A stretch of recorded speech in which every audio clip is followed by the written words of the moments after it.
EastEnders, how Joel Marshall's exit will change the show.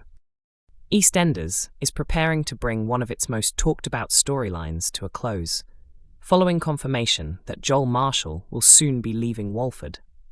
Since his arrival earlier this year, the soap has used Joel to explore the dangers of online misogyny and the way vulnerable young men can be influenced. The teen's behavior reached a terrifying peak when he violently attacked his stepmom Vicki Fowler earlier this month. After that horrifying incident, reports surfaced that Joel's storyline is heading toward a conclusion as actor Max Murray prepares to depart. While the exact details of Joel's departure are being kept secret for now, here's how his exit will shake things up in Walford. While a redemption arc is unlikely, many viewers wondered if the show might try to redeem Joel after the recent EastEnders Investigates. The Manosphere documentary added more context to his motivations. Some fans were disappointed by the news of his exit, believing the character still had more story to tell, especially since Max Murray's acting has earned consistent praise. However, the soap appears keen to end this plot, while the topic remains powerful and relevant. Dragging it out longer could risk losing direction. Besides, Joel's actions have been so severe that any attempt to rehabilitate him would be difficult to justify. It now seems certain that Joel's exit will focus on accountability rather than transformation. Which leads us to a dramatic court showdown. EastEnders never misses the chance for a gripping courtroom week. So could Joel be the next character to face the judge? He is facing charges for attacking Vicki and secretly filming Avani during their encounter. A prison sentence is looking very likely. Insiders teased that there are still big twists to come that will keep viewers hooked. Will Joel finally be forced to answer for what he's done? 3. A fresh path for Tommy Moon. With Joel's redemption seemingly ruled out, the spotlight shifts to his troubled friend Tommy. Tommy has been dealing with the fallout of covering up the attack and has already been questioned by police.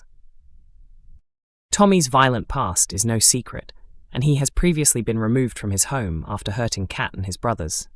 But unlike Joel, Tommy appears genuinely remorseful and desperate to change.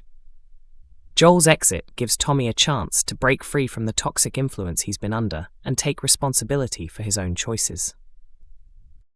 4. A turning point for Vicki and Ross. After Joel's assault, Vicki made it clear she couldn't remain part of a family that included him and ended things with Ross. Ross hoped they could stick together through the upcoming legal battle, but instead, he found himself heartbroken and kicked out of Sharon's house too. Now Ross has no partner and nowhere to live, and his future in Walford looks uncertain. But with Joel gone soon, viewers are wondering if Vicki and Ross might eventually find their way back to one another. Their entire presence on the square has revolved around Joel, and his exit opens new doors for the couple's story.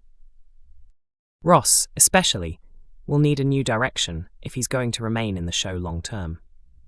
5. A clean slate for Avani.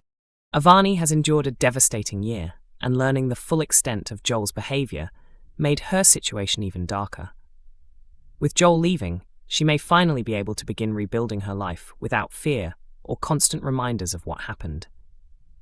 Whether she plays a major role in Joel's final scenes is still unknown.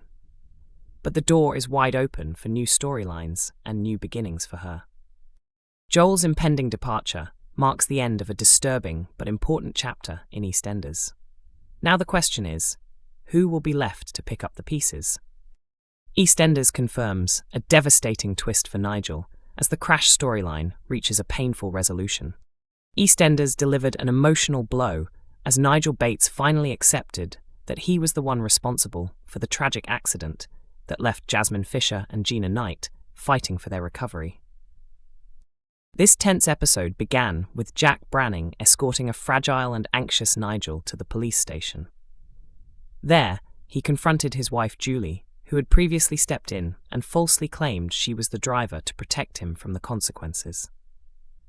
"I was only trying to keep you safe and out of danger," Julie insisted, desperate for him to understand. But Nigel's voice trembled with determination. "I can't hide from this anymore. I need to tell the truth," he said. Sitting in the interview room, Nigel was accompanied by an appropriate adult due to the impact dementia has had on his memory and decision-making. The officers pressed him for details, but he struggled to recall how he even got hold of the car keys. Despite the confusion, one horrifying certainty weighed heavily on him. "I can feel it. I know it was me. I remember the moment I hit those girls," he whispered. Nigel became emotional as he spoke about how those closest to him kept shielding him from the truth.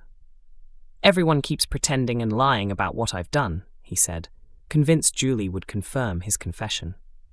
But once again, Julie denied everything to the police, claiming she and Nigel never left home the entire day of the accident. When Nigel walked out of the station instead of being held for questioning, reality set in. Julie had lied yet again. Her attempt to explain was cut short as Nigel's voice cracked with heartbreak. "You lied to me, again." Elsewhere, George Knight discovered what had happened and confronted Nigel in the square. Nigel admitted he had no idea he'd hit Jasmine and Gina at the time. If he had known, he said he would have stopped instantly to help them. He explained how the officers didn't believe his confession because his memory couldn't fill in the gaps. George urged him to move forward and try to let it go, but Nigel refused, drowning in guilt and shame. He shut himself inside his home, locking Julie out. George suggested calling Phil for help, but Julie immediately rejected the idea, insisting she knew Nigel better than anyone and could calm him down herself. Once she managed to get inside, Julie tried to speak softly, telling Nigel she regretted lying to the police, but felt she had no choice. He reminded her that she had done it to protect him. Julie then gently reminded Nigel that he once hid his dementia diagnosis from her, a painful memory for them both. "You didn't tell me the truth either," she said, her voice breaking. "After all that time apart, it felt like you tore my heart in half. Can you blame me for wanting to keep you safe with me?" Nigel listened with tears in his eyes, but the decision in his mind was firm. "I could have killed those girls," he said quietly. "I have to make things right." He delivered a powerful and heartbreaking statement. "I'm still a human being. I deserve the right to make my own choices until the very end. My illness doesn't define who I am." Seeing that nothing would change his mind, Julie apologized yet again and agreed to stand beside him. They left for the police station together, carrying Nigel's shoes, stained with blood from the crash, and now the key evidence. "The truth is the only thing that can help us now," Nigel told her solemnly. She hesitated, asking if he was ready for whatever might come next, even prison. Nigel nodded, his voice steady. "I'm ready. Whatever happens, I can face it." Julie gently squeezed his hand and replied, "Not just you. We'll face it together." EastEnders airs Mondays to Thursdays at 7:30 p.m. on BBC One and BBC iPlayer.